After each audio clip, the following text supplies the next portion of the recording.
Good evening students, welcome to my YouTube channel. आज हम अपना यूजीसी नेट का सिलेबस स्टार्ट करने जा रहे हैं। तो उसमें जैसे आपको पता है कि 10 यूनिट है, तो उसमें फर्स्ट यूनिट आज हम स्टार्ट करेंगे। और फर्स्ट यूनिट जैसे कि आप जानते हो थोड़ा टफ कह सकते हैं, तो मेरी कोशिश ये रहेगी इसके साथ साथ हम 10th यूनिट भी साथ साथ पैरेलल चलाएंगे ताकि हमारा इंटरेस्ट बना रहे। तो इसके साथ साथ बच्चों आप मेरे चैनल को लाइक करें, सब्सक्राइब करें और साथ साथ शेयर करें। ठीक है, तो आज हम स्टार्ट करते हैं। तो फर्स्ट यूनिट है हिंदी भाषा का उद्भव और विकास, उसके बारे में हम आज पढ़ेंगे।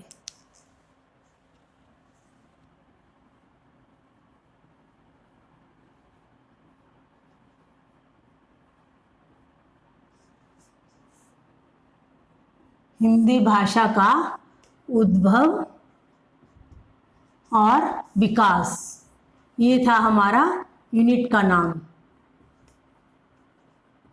तो इसमें क्या है बच्चों, हिंदी भाषा की कैसे शुरुआत हुई उसके बारे में बताया गया है।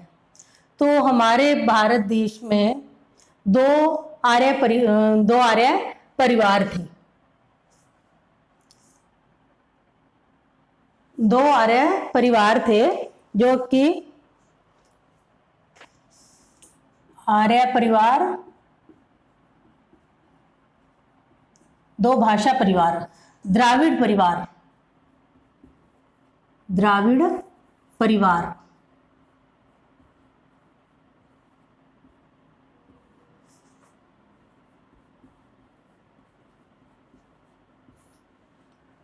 आर्य परिवार आ जाता है उत्तर भारत में।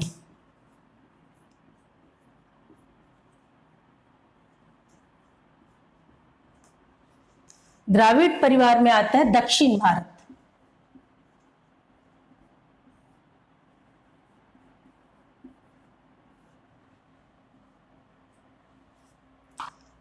तो आगे हम आर्य परिवार का जो उत्तर भारत में, इसकी हम डिटेल इसके बारे में हम पढ़ेंगे।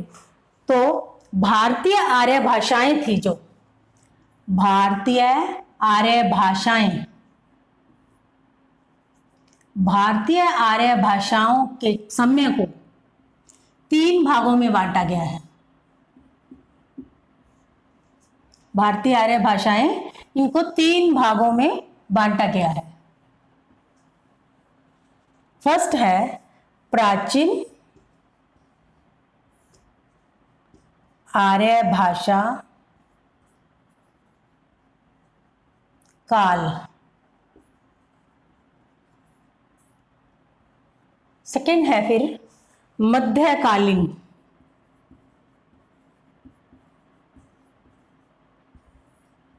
आर्य भाषा काल,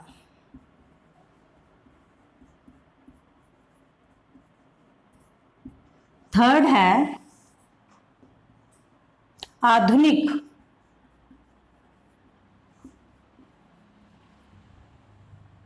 आर्य भाषा काल।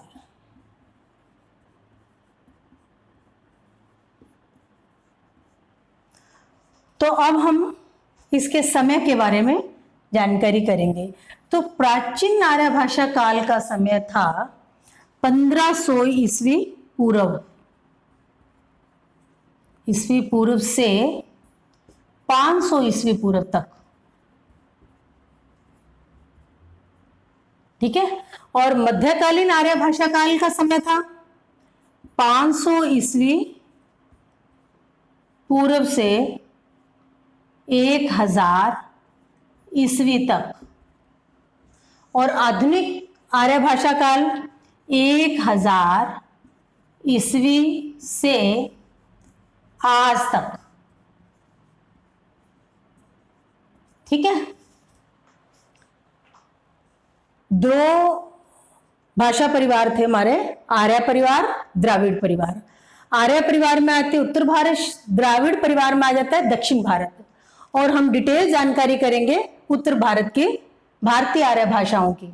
तो इसमें क्या है, 3 भागों में बांटा गया है, प्राचीन आर्य भाषा काल, मध्यकालीन आर्य भाषा काल और आधुनिक आर्य भाषा काल। और इसका समय पीरियड था प्राचीन आर्य भाषा काल का 1500 ईस्वी पूर्व से 500 ईस्वी पूर्व तक, और मध्यकालीन आर्य भाषा काल का समय 500 ईस्वी पूर्व से 1000 ईस्वी तक, और आधुनिक आर्य भाषा काल 1000 ईस्वी से आज तक जो चला रहा है। ठीक है, तो अब 1500 ईस्वी पूर्व से 500 ईस्वी पूर्व तक प्राचीन आर्य भाषा काल है। तो इसमें कौन सी भाषा का मेन जो भाषा आती है, इसमें संस्कृत, इसमें मेन संस्कृत भाषा आती है। और मध्यकालीन आर्य भाषा, इसमें 3 भाषाएं आ जाती है। कौन सी? पाली, प्राकृत, अपभ्रंश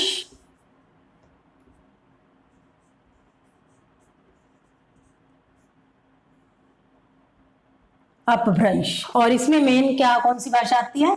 हिंदी। तो इस तरह से हमारा जो भारतीय आर्य भाषाएं 3 समय में बंटी हुई है। अब हम नेक्स्ट एक एक करके इनकी डिटेल करेंगे।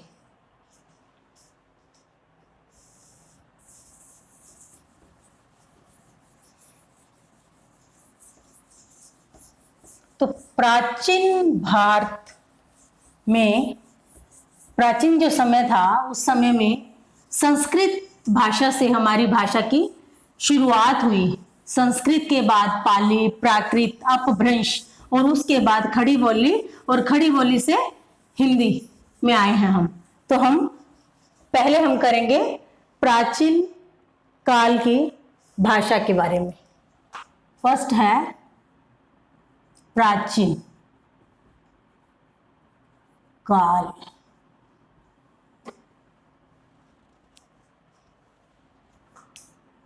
भाषा काल, समय पीरियड इसका है 1500 ईस्वी पूर्व से 500 ईस्वी पूर्व। ठीक है, तो इसमें मेन कौन सी भाषा आती है? संस्कृत। संस्कृत। अच्छा, ही संस्कृत को आगे 2 भागों में बांटा गया है, वैदिक संस्कृत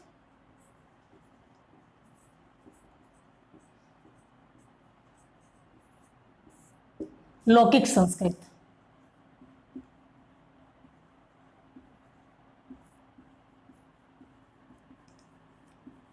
वैदिक संस्कृत और लौकिक संस्कृत। तो वैदिक संस्कृत है, ये नाम से ही पता चलता है हमें कि वेदों की संस्कृत है। तो वैदिक संस्कृति में वेद, पुराण और उपनिषद लिखे जाते थे। कौन कौन से? वेद, पुराण, उपनिषद, ये सब वैदिक भाषा में लिखे गए हैं। ठीक है, तो वेद हमारे कितने हैं? हिंदू धर्म में वेद कितने हैं? 4 वेद हैं, मेन 4 वेद हैं। कौन कौन से? फर्स्ट है ऋग्वेद। ऋग्वेद, यजुर्वेद,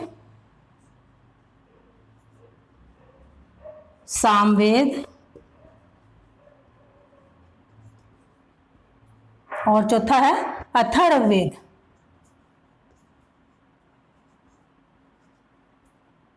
ठीक है, ऋग्वेद में भी मंत्र, नदियों का और मंत्रों का आध्यात्मिक जानकारी है इसमें ऋग्वेद में। और यजुर्वेद में क्या है? मेन यजुर्वेद में मंत्रों का है। यजुर्वेद में मेन मंत्र है, मंत्रों के बारे में है। नेक्स्ट आ गया सामवेद। सामवेद में संगीत के बारे में, इसको आप ऐसे भी लर्न कर सकते हो, स से सामवेद और स से संगीत। सामवेद में संगीत के बारे में दिया हुआ है। नेक्स्ट है अथर्ववेद। अथर्ववेद में जंतर मंत्र, जादू टोना के बारे में दिया हुआ है। हिंदू धर्म में 4 वेद है, ऋग्वेद, यजुर्वेद, सामवेद, अथर्ववेद। तो ऋग्वेद में भी नदियों का, मंत्रों का, जैसे हमारे गायत्री मंत्र है और ये महामृत्युंजय का मंत्र है, ये सब किस में आता है? ऋग्वेद में। नेक्स्ट है यजुर्वेद, इसमें मंत्रों का, ये टोटली मंत्रों का है इसमें। और सामवेद में संगीत से संबंधित है। अथर्ववेद में जंतर मंत्र, जादू टोनों से संबंधित है। और ये थे हमारे 4 वेद। और इसमें क्या है? 52 ध्वनियां हैं। कितनी ध्वनियां हैं? 52। वैदिक संस्कृति में 52 ध्वनियां हैं। और फिर हम आगे करेंगे लौकिक संस्कृत। लौकिक नाम से पता चल रहा है कि आम बोलचाल की जो भाषा थी उसका जो आम बोलचाल की भाषा थी, इसीलिए इसका जो नाम है लौकिक संस्कृति पड़ा है। तो लौकिक संस्कृति में क्या है? यह लोगों द्वारा बोली जाने वाली भाषा है संस्कृत की। और पाणिनि के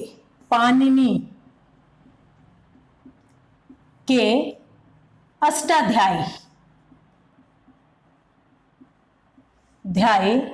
में इसके उदाहरण मिलते हैं।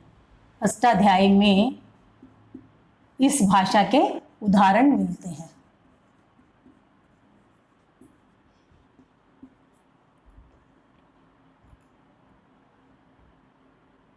उदाहरण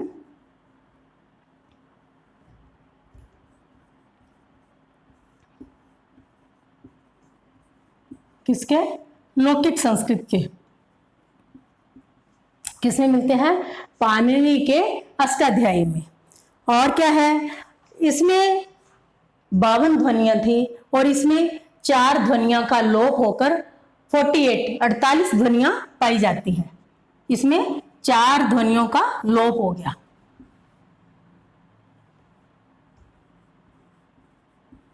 ध्वनियों का लोप। और 48, टोटल कितनी ध्वनियां पाई जाती है? 48 ध्वनियां पाई जाती है।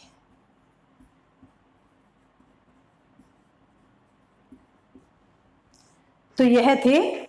और इसमें वेद, पुराण, उपनिषद लिखे जाते हैं संस्कृत, जो वैदिक संस्कृत में। और हमारी लौकिक संस्कृत में कौन कौन से ग्रंथ लिखे गए हैं? रामायण और महाभारत।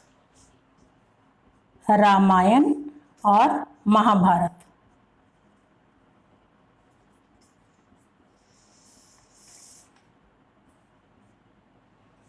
तो इसमें जैसे ध्वनियां होगी वैदिक संस्कृत में, लौकिक संस्कृत में, इससे रिलेटेड क्वेश्चन आ सकता है।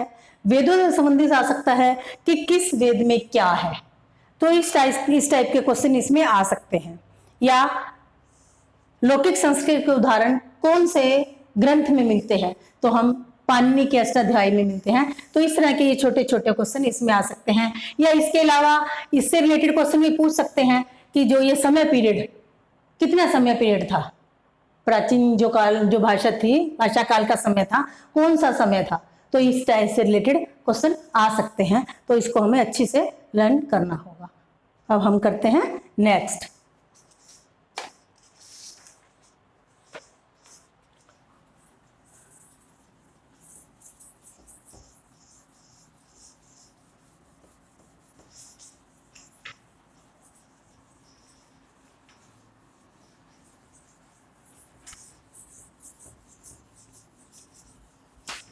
नेक्स्ट करेंगे मध्यकालीन आर्य भाषा। मध्यकालीन आर्य भाषा के बारे में हम पढ़ेंगे। तो मध्यकालीन आर्य भाषा का समय पीरियड क्या होगा? मध्यकालीन आर्य भाषा,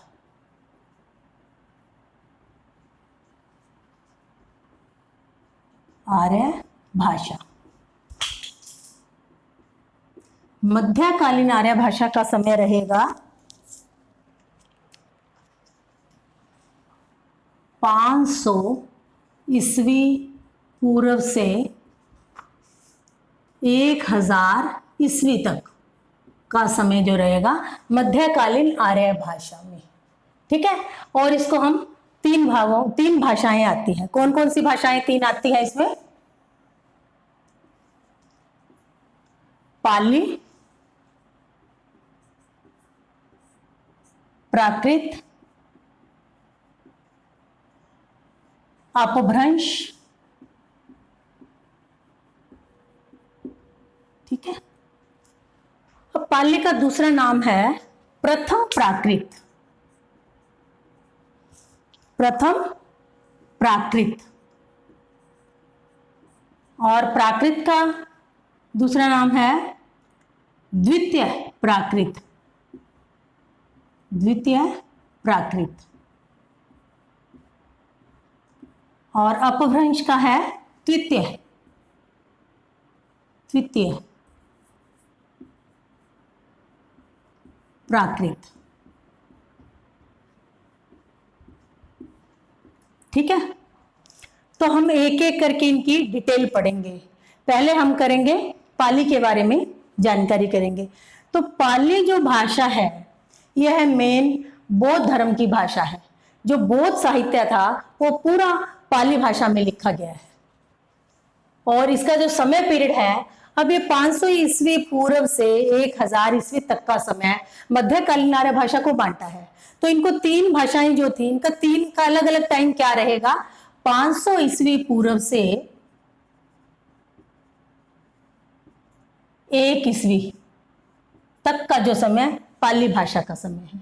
और यह बौद्ध धर्म की मेन भाषा है। बौद्ध जो साहित्य है वो पूरा पाली में लिखा गया है।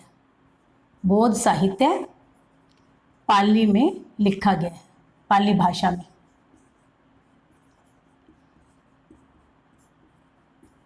रचा गया है, लिखा गया है।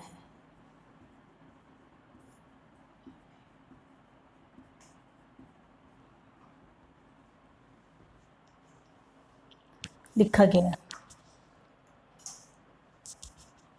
और बौद्ध धर्म में क्या थे मेन? त्रिपिटक थे।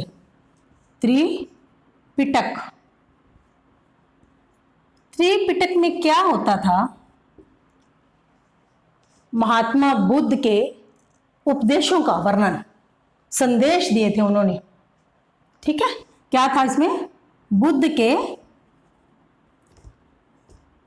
उपदेश, महात्मा बुद्ध के उपदेशों का वर्णन था त्रिपिटक में का वर्णन। ठीक है। त्रिपिटक कौन कौन से थे? फर्स्ट था विनय पिटक, सुत्त पिटक, सेकेंड विनय पिटक, थर्ड था अभिधम पिटक। अभिधम पिटक। ठीक है। ये थे 3 पिटक। और ये कहाँ रचे गए थे तीनों पिटक? इनकी रचना लंका में, श्रीलंका में इनकी रचना हुई थी। इनकी रचना श्रीलंका में हुई थी।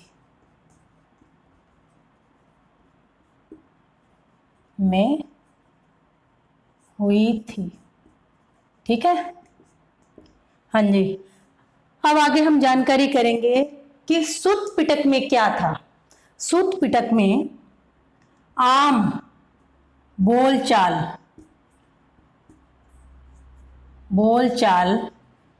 में जो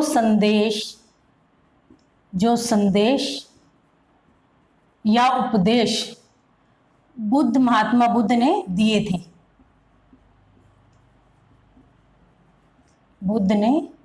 थे, उनका वर्णन।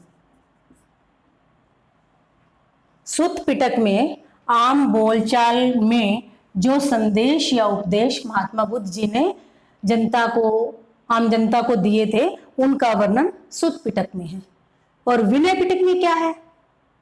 संघ संचालन के बारे में जानकारी दी हुई है। विनय पिटक में संघ संचालन। के बारे में शिक्षा दी है या जानकारी दी है।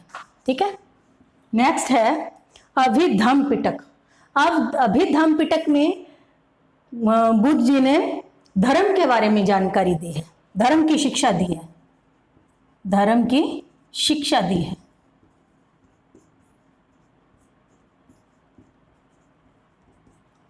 तो यह थे 3 पिटक। बौद्ध धर्म, बौद्ध साहित्य में इनका विशेष रोल है। 3 पिटक का, सुत्त पिटक, विनय पिटक, अभिधम्म पिटक। और इन तीनों पिटकों के बारे में हमने डिटेल जानकारी ले ली। सुत्त पिटक में आम बोलचाल में जो शिक्षा दी है, और विनय पिटक में संघ संचालन के बारे में शिक्षा दी है, और अभिधम्म पिटक में धर्म की शिक्षा दी है, और अभिधम्म में धर्म की शिक्षा दी है। और इन तीनों पिटक की रचना कहाँ हुई है? श्रीलंका में। तो यह था वो पाली भाषा के बारे में। तो पाली भाषा का जो प्रचार था, पाली भाषा का प्रचार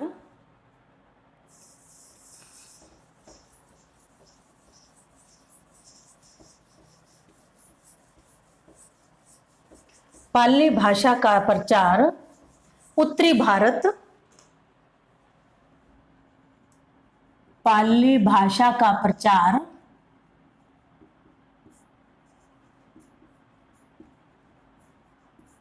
उत्तरी भारत, बर्मा, तिब्बत और चीन, इसमें किया गया। कहाँ कहाँ किया गया? उत्तरी भारत, बर्मा, तिब्बत और चीन में किया गया। और यह पाली जो भारत की प्रथम भाषा मानी गई है, पाली भारत की प्रथम भाषा मानी गई है, प्रथम भाषा मानी गई है, मानी गई है।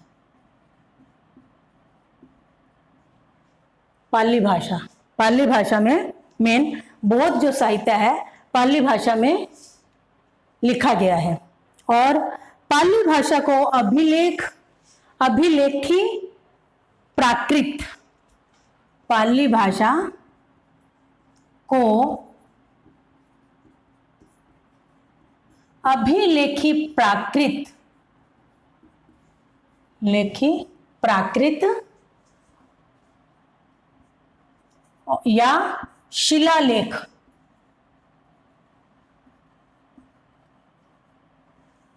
प्राकृत भी कहा जाता है। शिलालेख, लेखी प्राकृत भी कहा जाता है।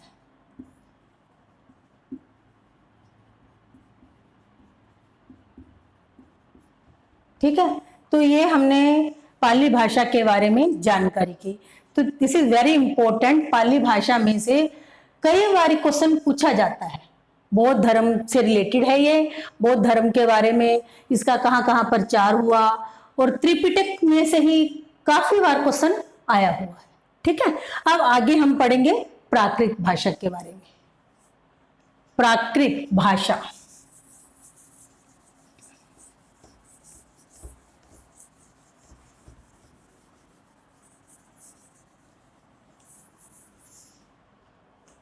सबसे पहले बात तो यह है, प्राकृत का मतलब होता है नेचुरल, स्वाभाविक, स्वाभाविक, सहज स्वाभाविक, सहज स्वाभाविक।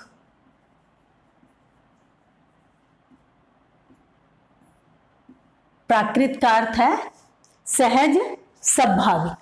और जो जैन साहित्य है वो प्राकृत भाषा में लिखा गया है। सबसे पहला तो पॉइंट है कि जैन साहित्य है, जैन साहित्य, जैन जो ग्रंथ है वो ज्यादातर प्राकृत भाषा में लिखे गए हैं, भाषा में लिखे गए हैं। और इसमें जैन भाषा में, प्राकृत भाषा में रास और रासक शब्दों का प्रयोग किया गया है। रास और रासक शब्दों का प्रयोग किया गया है, प्रयोग किया गया है।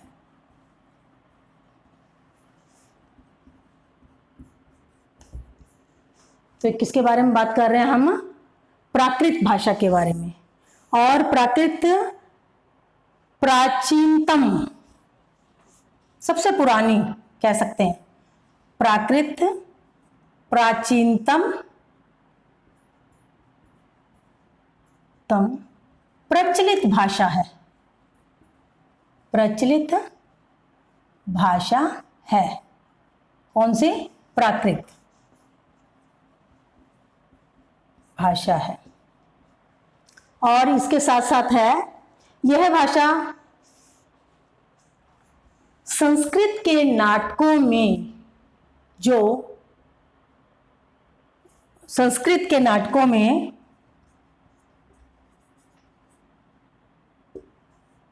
संस्कृत नाटकों में जो नीच जाति के हम पात्र कह सकते हैं, संस्कृत नाटकों में अधम जो पात्र थे, नीच जाति के पात्र कह सकते हैं, अधम पात्र थे, वो इस भाषा का प्रयोग करते थे। कौन सी भाषा का? प्राकृत भाषा का। संस्कृत नाटकों में अधम पात्र इस भाषा का प्रयोग करते थे, प्राकृत भाषा का प्रयोग करते थे, प्रयोग करते थे।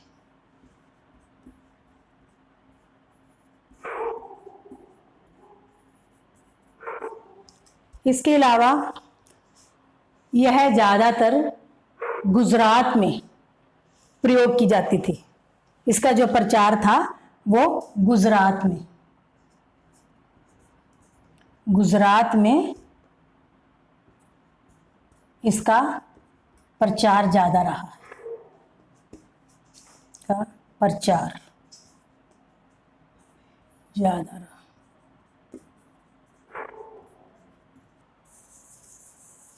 तो प्राकृत भाषा के बारे में हम बात कर रहे हैं। तो प्राकृत भाषा का प्रयोग गुजरात में ज्यादा किया गया, इसका प्रचार। और यह कौन से धर्म से रिलेटेड है? जैन धर्म से। जैन साहित्य प्राकृत भाषा में ही लिखा गया है। प्राकृत भाषा को 5 भागों में बांटा गया है। प्राकृत भाषा को 5 भागों में बांटा गया है, भागों में बांटा गया है।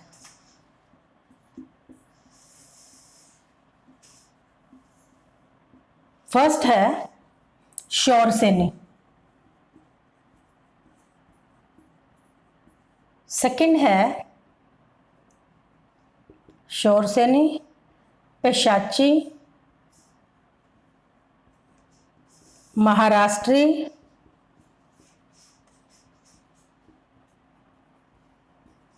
और अर्धमागधी,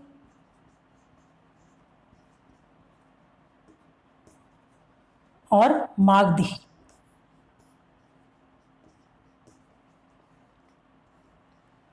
तो शौरसेनी थी, यह मथुरा और शूरसेन में, सैन में, एमपी में इसका प्रयोग होता था। कहाँ पे? मथुरा और शूरसेन एरिया में। पेशाची, यह जम्मू कश्मीर के आसपास की भाषा है। पेशाची जम्मू कश्मीर के आसपास के आसपास।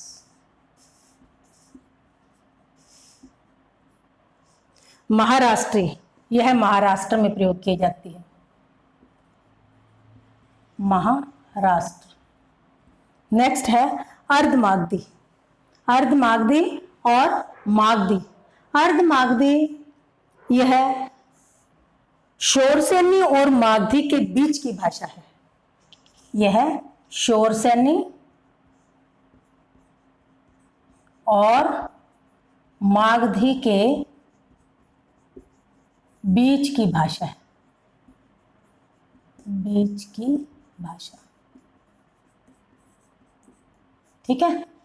और मागधी है मगध की भाषा, मगध की। तो इस तरह से प्राकृत भाषा को 5 भागों में बांटा गया है। शौरसेनी, पेशाची, महाराष्ट्री, अर्ध मागधी और मागधी। शौरसेनी भाषा मथुरा और शिवसेन एरिया क्षेत्र में प्रयोग की जाती है। एमपी में। पेशाची जम्मू कश्मीर के आसपास की भाषा है। और महाराष्ट्री महाराष्ट्र की होगी। अर्ध मागधी शौरसेनी और मागधी के बीच की भाषा है। और मागधी मगध की भाषा है। तो इस तरह से प्राकृत भाषा को 5 भागों में बांटा गया है। तो यह थी प्राकृत भाषा। तो राजशेखर ने प्राकृत भाषा को, राजशेखर जी ने, राजशेखर ने प्राकृत भाषा को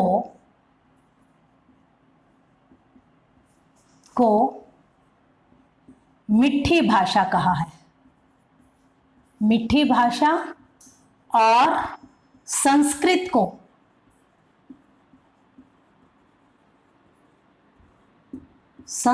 को कठोर भाषा कहा है।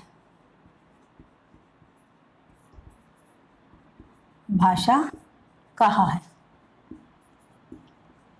किसने? राजशेखर जी ने। प्राकृत भाषा को मीठी भाषा और संस्कृत को कठोर भाषा कहा है। अब हम अपभ्रंश भाषा के बारे में आगे डिटेल पढ़ेंगे। तो अपभ्रंश का अर्थ है, अपभ्रंश का अर्थ है गिरा हुआ या बिगड़ा, गिरा हुआ या बिगड़ा हुआ, ठीक है। तो अपभ्रंश भाषा का प्रयोग सबसे पहले, अपभ्रंश भाषा का प्रयोग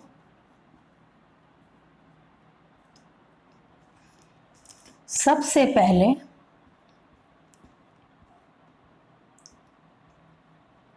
पंतजलि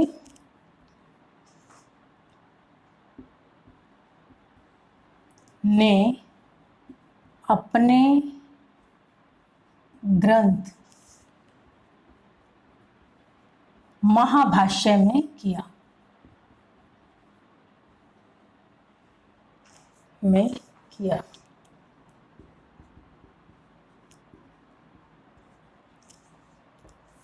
अपभ्रंश भाषा का प्रयोग सबसे पहले पतंजलि ने अपने ग्रंथ महाभाष्य में किया। और जो अपभ्रंश भाषा है, अपभ्रंश भाषा मध्यकालीन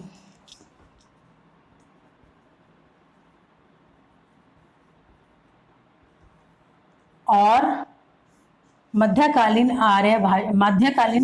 आर्य भाषा और आधुनिक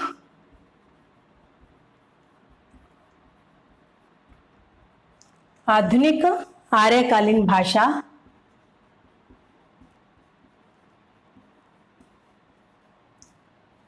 भाषा के बीच की भाषा है, के बीच की भाषा है,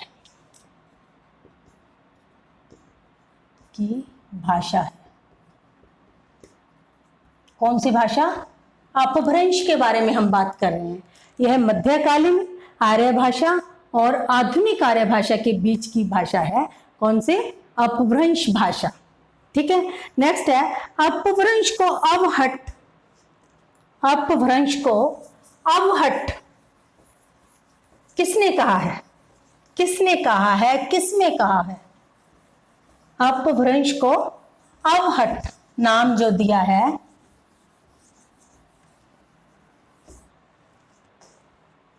अपभ्रंश को अवहट, अपभ्रंश भाषा को इसको अवहट,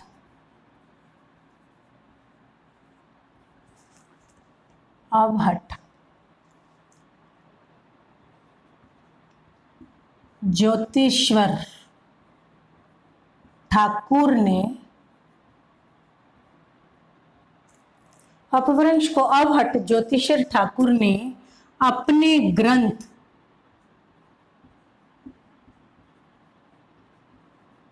वर्ण रत्नाकर, वर्ण रत्नाकर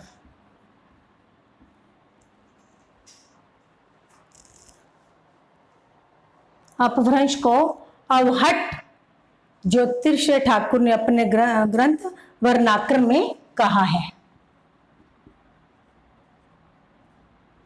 या हम ये भी कह सकते हैं अपभ्रंश को अवहट नाम जो ज्योतिश्वर ठाकुर ने अपने ग्रंथ वर्ण रत्नाकर में दिया है, ऐसे भी हम इसको कह सकते हैं। नेक्स्ट है अपभ्रंश का सबसे पहले जो उदाहरण है, अपभ्रंश का सबसे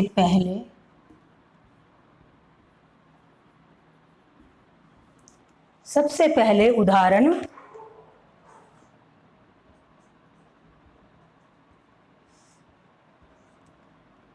भरत मुनि के नाट्य शास्त्र में मिलता है।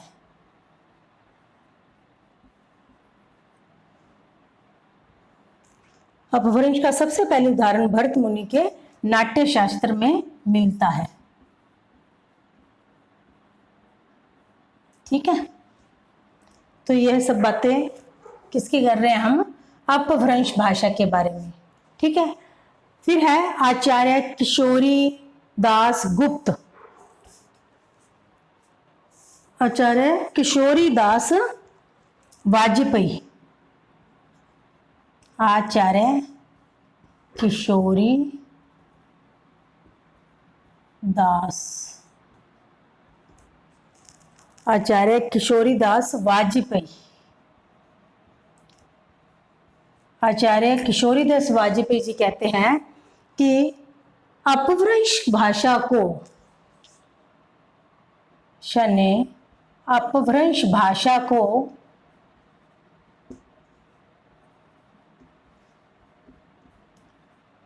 अनय अनय कहा है,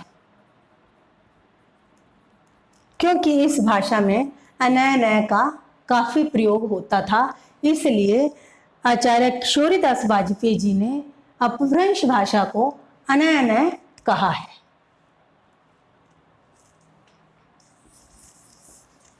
अपभ्रंश के 3 मुख्य कवि थे। अपभ्रंश भाषा के 3 मुख्य कवि थे, कौन कौन से, स्वयंभू,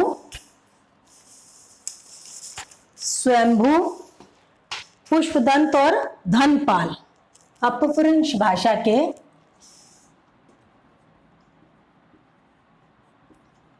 3 मुख्य कवि थे, भाषा के 3 कवि थे। फर्स्ट था स्वयंभू,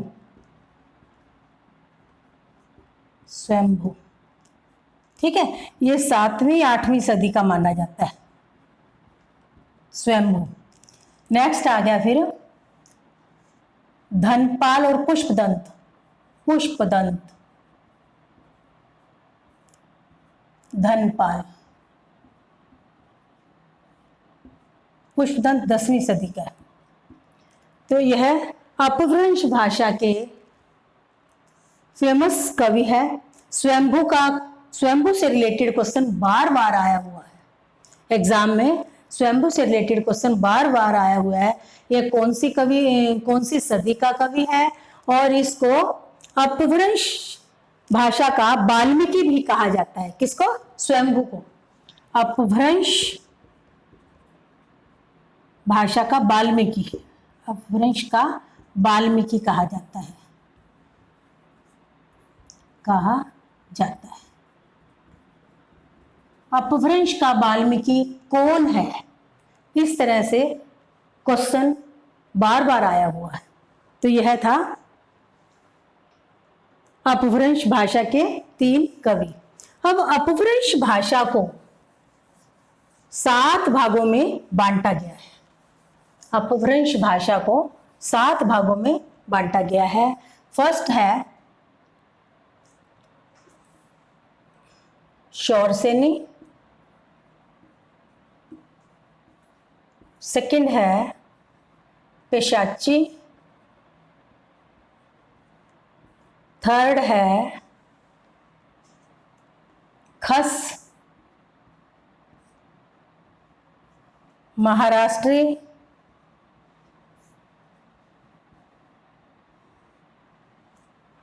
पेशाची, खस, महाराष्ट्री, और है ब्राह्मण। ब्राह्मण 6 अर्धमागधी, अर्धमागधी, फिर है मागधी। ठीक है। तो शौरसेनी में कौन सी भाषाएं आएगी? ब्राह्मण, अर्धमागधी, मागधी। शौरसेनी में आएगी पश्चिमी हिंदी, पश्चिमी हिंदी, राजस्थानी, गुजराती, गुजराती। तो यह शौरसेनी भाषा में आती है। जैसे पश्चिमी हिंदी की 5 भाषाएं हैं, आगे राजस्थानी की 4 भाषाएं हैं। इनकी डिटेल हम नेक्स्ट पार्ट में करेंगे। तो पेशाची है, यह है पंजाबी, और लहंदा, लहंदा ये इसमें आएगी। ठीक है। खस, खस आएगी पहाड़ी, पहाड़ी भाषा। तो पहाड़ी में भी 3 भाषाएं आएंगी। ठीक है। फिर महाराष्ट्री, महाराष्ट्र, फिर आ गया ब्राह्मण। ब्राह्मण है, ब्राह्मण में है सिंधी, सिंधी,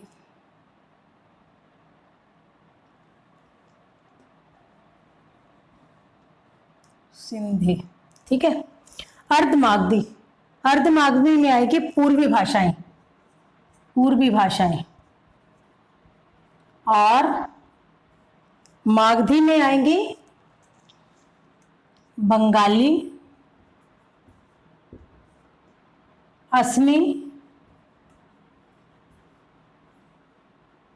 उड़िया, पाली, प्राकृत और अपभ्रंश। ठीक है। तो आज की क्लास में हम इतना ही करेंगे। इसको आप अच्छे से रिवाइज करना है, लर्न करने की कोशिश करनी है, क्योंकि ये थोड़ा सा टफ है, इसमें हमें थोड़ा टाइम देना पड़ेगा। जो विद्यार्थी पहले छात्र कर रहे हैं तैयारी, उनको तो फिर भी थोड़ा तैयार है, बट जो नए तैयारी करनी जिन्होंने स्टार्ट की है, उनके लिए इसमें टाइम लगेगा लर्न में। तो इसको थोड़ा सा ध्यान से करें। इनमें से लैंग्वेज से रिलेटेड 1-2 क्वेश्चन जरूर आते हैं हर एग्जाम में। ठीक है। तो आज के लिए इतना ही है, बाकी हम नेक्स्ट पार्ट में हम करेंगे। Thank you.